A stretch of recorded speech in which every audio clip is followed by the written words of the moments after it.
to the HealthChangers podcast, presented by Cambia Health Solutions, where we share real stories of healthcare transformation from those experiencing it and those making it more personalized. I'm your host, Kendall. Today on HealthChangers, we're introducing the first episode in a 3-part series looking at the role of startup competitions, pitch fests, and Shark Tank-style challenges in advancing healthcare innovation. In this episode of HealthChangers, we go behind the scenes of one such competition, the UCSF Rosenman Institute's ADAPT Challenge, where 500 international entrepreneurs propose solutions to rapid COVID testing in healthcare and home settings, telemedicine, behavioral health, remote patient monitoring, and palliative care. We talk with one of the judges of the competition, Karim Botros, managing partner at Echo Health Ventures, about his experience and what excited him the most about the innovative ideas presented to today's most pressing healthcare problems. Here to tell us more is Karim. It's a pretty compelling model because you can get an incredible amount of depth in a very, very short period of time that would be very difficult to do in a different manner. Now, the challenge, right, would be can you generate enough buzz? Can you generate enough interest to solicit all the right applicants and really, sort of knock it out there? And I would say, a group like UCSF with their, sort of international reach, getting applicants from all over the world is pretty compelling, right? That model works really well. So I guess the takeaway would be, if you can get the reach, these competitions are pretty impressive. And the buzz that generates around them, I think it's a lot less about the prizes and the awards. I think it's a lot more about the contacts and the network that's created from it. And I think that's something that's pretty special. Yeah, I can imagine just the networking that happens between payers, purchasers, providers, patients, people involved with policy, having them all on the same page and all kind of rallied around the same competition is just a great opportunity. So within that, I think part of what you're talking about is how to improve some of the efficiencies in healthcare. And I mean, there's definitely inefficiencies to be improved as we look at COVID and our response to that. Was there anything that kind of stood out to you there? Yeah, what was interesting was in the ADAPT program, we had United Health, Amazon, Express Scripts, and Echo. So we're in a pretty interesting crowd of people, and there are different perspectives on how they view healthcare. And when we think about how the efficiencies, it looked on a couple different levels, whether that was how efficient to bring a product to market, how to launch something quickly using the leverage that maybe an Amazon or a United or certainly a Scripps could help in that way, or maybe even the breadth of solutions that are out there, right? So you think about things that might be really attractive to a United or an Echo might be very different when looked at from an Express Scripts sort of lens. And we've had the good fortune, I think, being a part of that and watching how some of those companies were able to really make their pitch and make their presentations resonate with the different sponsors at that meeting. Sure. Hearing a lot of big national names there. I know that Echo has a presence on both coasts, but I just wanted to kind of ask you how you got involved with the competition. I know they're based out of San Francisco, but these solutions were coming from across the country, correct? Yeah, it was over 500 different companies that participated in this ADAPT challenge, and they were global, right? We heard presentations from Northern Europe, the Middle East. We heard some from the Far East, the Asian markets, as well as all over the United States. I think how we got involved was actually really interesting. Rob Coppage, our CEO at Echo, reached out to us and asked if there was an interest in partnering with UCSF in this new concept. And it was, what could UCSF do to help its part in COVID-19 and the response that was needed. And from there, Rob asked our team to jump on it. And between myself and Greg Shibata, we, really dug our feet in and really, we did not expect 500 applicants, right? So it was a pretty big process, but it was fantastic to be a part of. Wow, 500 applicants. So within that, sifting through those applications, what was your role in the ADAPT competition and how did you navigate that? Yeah, so with that many applicants, Echo was alongside the other 3 sponsors, so Amazon, Express Scripts, and United.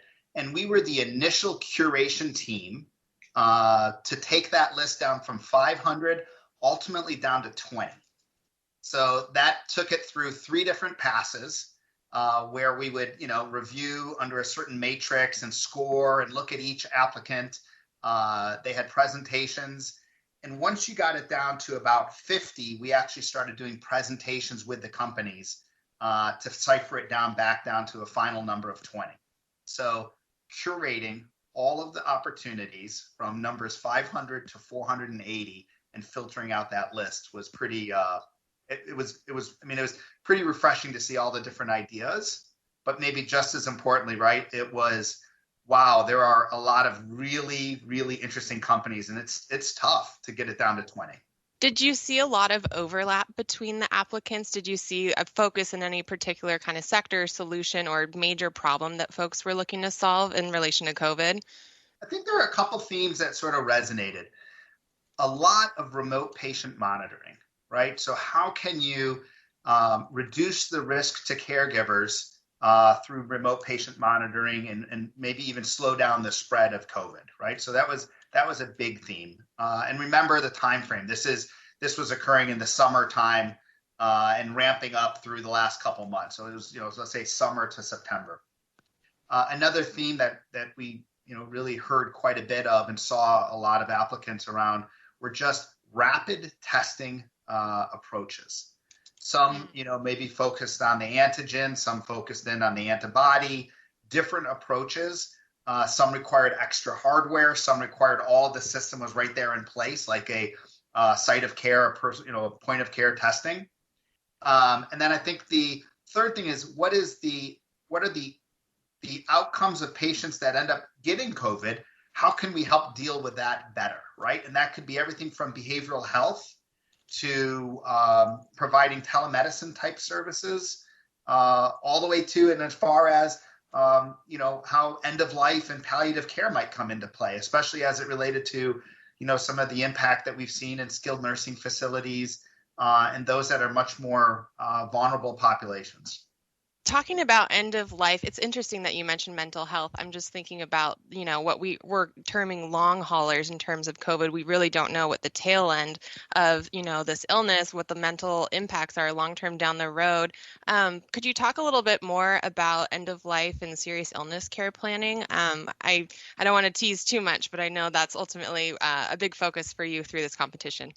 As you look at all of the decisions that need to be made in such a tight time frame, I'll share a story, right? My brother is a critical care pulmonary physician, and on his floor, of which he has a COVID floor, maybe 20 or 25 patients, the end of life question comes up every single day, right? And being able to have that discussion, which is a difficult discussion, being able to document it properly was hard pre-COVID.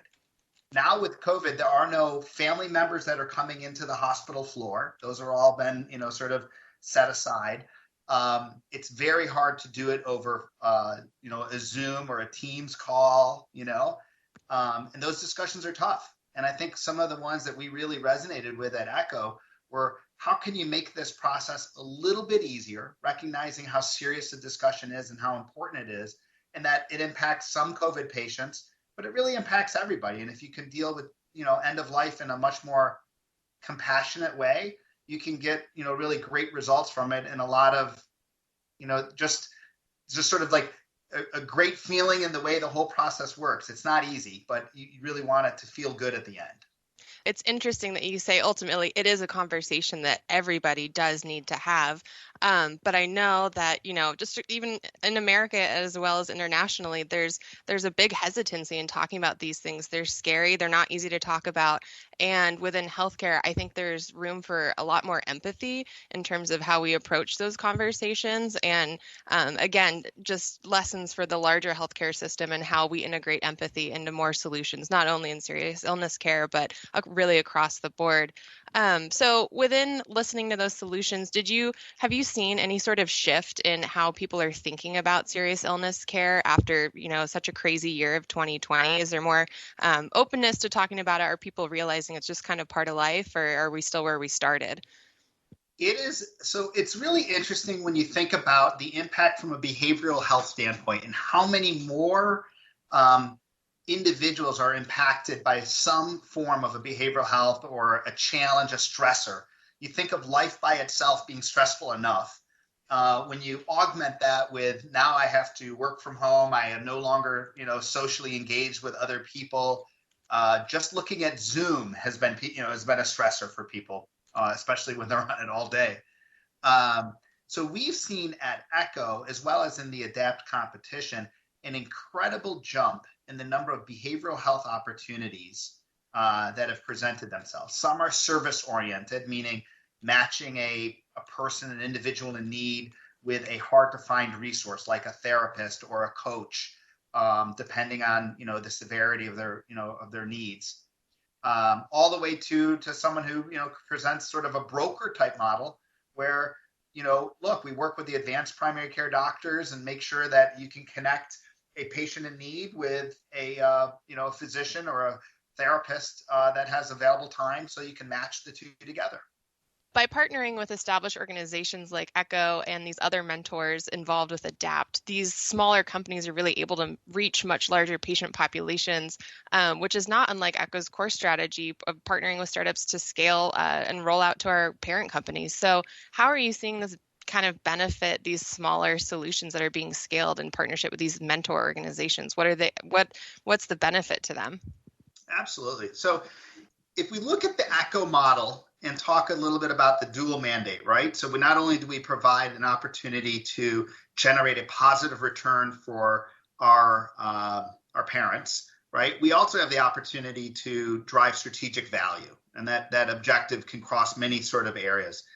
When the ADAPT program applicants are working with such large supporters, right? An Amazon, a United, or even an Express Scripts, the advantage for them at some part is, just certainly building the network and the different pieces that come from it, but getting the insight from an Amazon on how something works within their model and being able to translate that into the business model of the startup of what actually works for them. How do you actually make a sale to a Amazon? How do you actually make a sale to a United or a Scripps? Is the type of transparency that you just normally don't get when they're making a pitch to Amazon as a potential customer. They're certainly not going to get the same exposure that they're going to get in an environment like this, where the judges are providing one-on-one feedback to these companies. So I think as we look at it, it's exciting to see so many applicants. It's exciting to see the impact that a ADAPT program can have on these companies. I think one of the outcomes is meeting with these companies, but maybe the most important is how do you make your business model better? How do you make it grow faster? How do you continue to have a positive impact on healthcare? And these sort of competitions put that all together. When you were looking through applicants, I know in healthcare sometimes there's innovation just for the sake of novelty, just to have another solution that's new and fresh. Wondering if there were any examples from your time as a judge of, kind of how you sifted through impact versus novelty in these solutions. Yeah, so I would say maybe 20 or so % of the applicants, maybe less, right, were such a stretch to see how it tied to COVID-19 that between Greg and myself, we're like, pass, right? And it's because it really does need, in a competition like this, it's important to stay true to the mission of the competition. And in this case, it was really, how do we have an impact on COVID, whether it's the patients, whether it's the family, the caregiver, the provider, right? There has to be some context to it. And I would say that maybe the eye-opening, the aha moment to us was there are a lot of firms that are really desperate to get dollars or to get the eyeballs of a United, an Express Scripts, and are willing to stretch sort of in their application, right? And I think we've learned quite a bit from that. Maybe we, create more stringent sort of guidelines. But at the same time, there's a lot of really interesting companies that don't really match, but could still be unbelievable companies, but just not for that competition. So Karim, you've had the opportunity to meet with so many of these founders who I'm sure had great stories and experiences that kind of led to the impetus for their solution. Are there any stories that founders shared that really stuck with you and left a lasting impression? I would say that there were some that were just pure business, right? They recognized an opportunity and they sort of moved on it. That would be more like the folks that were pursuing. We have a mask that we can mass produce, right? And it was really meant for, let's say, how can you take advantage of a certain situation in the market, right? Those don't really resonate, and they certainly did not resonate with the judges.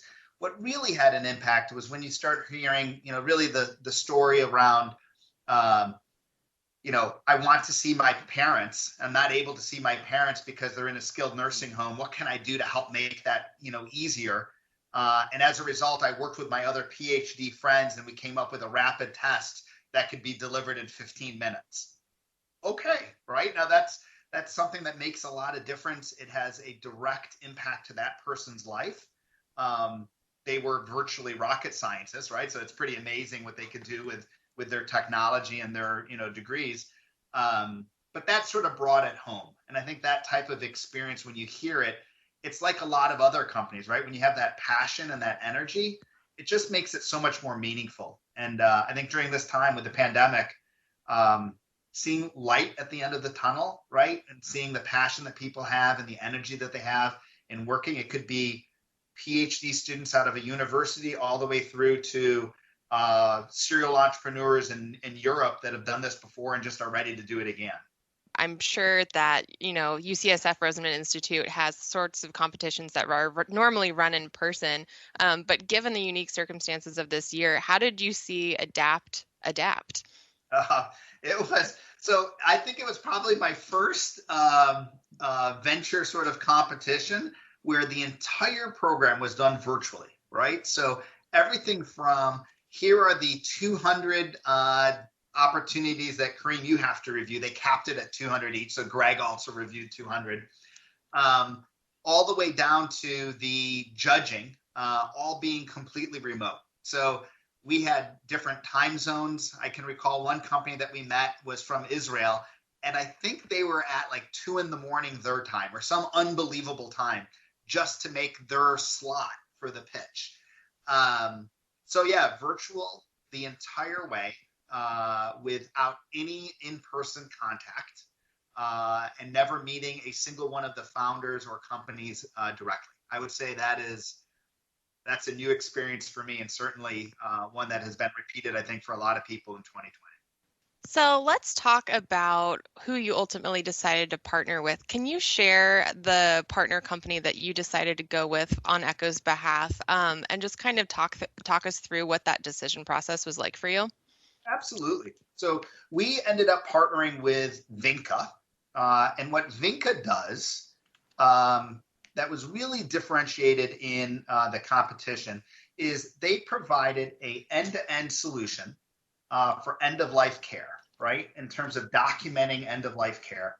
And it does not mean that hard decision was being made in real time as the pandemic, but rather setting up all of that information and making sure all of the key entities that need to be involved in a document that is signed off for end-of-life care are handled. And if you think about it from like a physician's perspective, right? It's a very difficult conversation. It's hard to have with a patient. It is 10 times harder to have it when they're actually sick and there's no family members around, right? So what Vinca's story was that really resonated with us was that by making the process easier and making it a little bit more less urgent, right? Doing it in the course of care of a regular primary care visit and getting it in the hands of more physicians, it certainly helped that patient at the time where they really needed it, and that made a difference. The Vinca team's got a lot of experience. They were able to bring their product out to a pretty large and substantial customer base already, and it lined up, quite frankly, with a lot of the things that Echo saw as a real opportunity to make a difference and have a real positive impact on healthcare. So, Karim, looking at 2020, how do you think we've had kind of a cultural shift around attitudes where people are more open to receiving care in a new place, whether that be their home, whether that be through their phone? What are you seeing? So I think if we were to take a look back at 2019 and think for a moment that 20% of outpatient visits could be done remotely, most people would think that would make no sense at all, right? It wouldn't even register in reality. Today, telemedicine visits seem, like a secondary thought. It seems very easy to think about it. It's not even the risks that we thought were barriers have all disappeared in a relatively short period of time.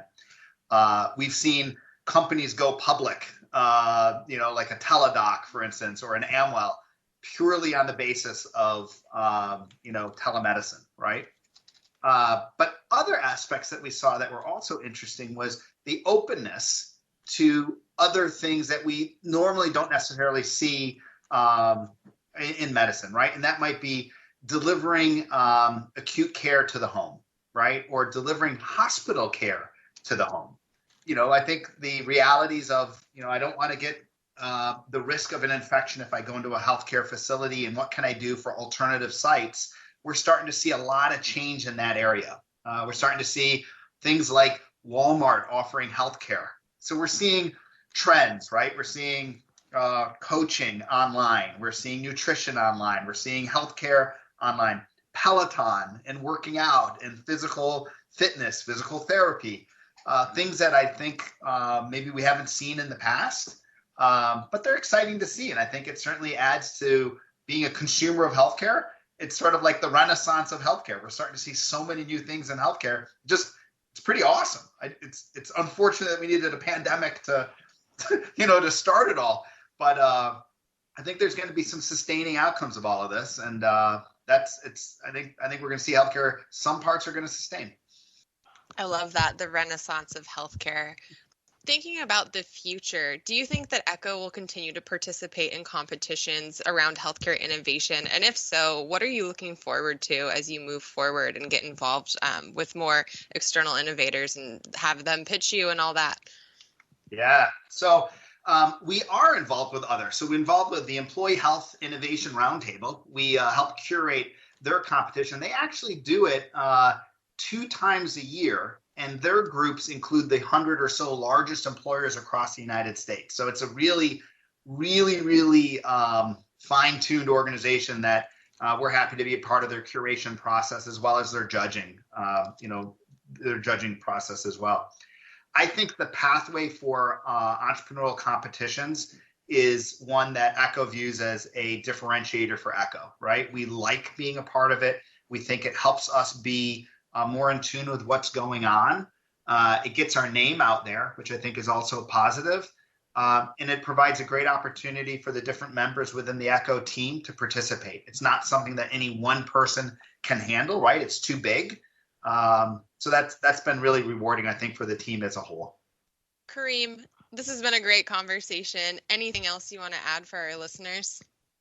So Kendall, I really enjoyed the time. I think where we are today and the investments that ECHO makes and the participation in these innovation competitions, I think it just really goes to show what kind of impact a strategic investment group can have in the market, right? And being a participant in all of that, seeing the excitement of these entrepreneurs as they compete for whatever it is, right? Whether it's a venture round or a purchase order.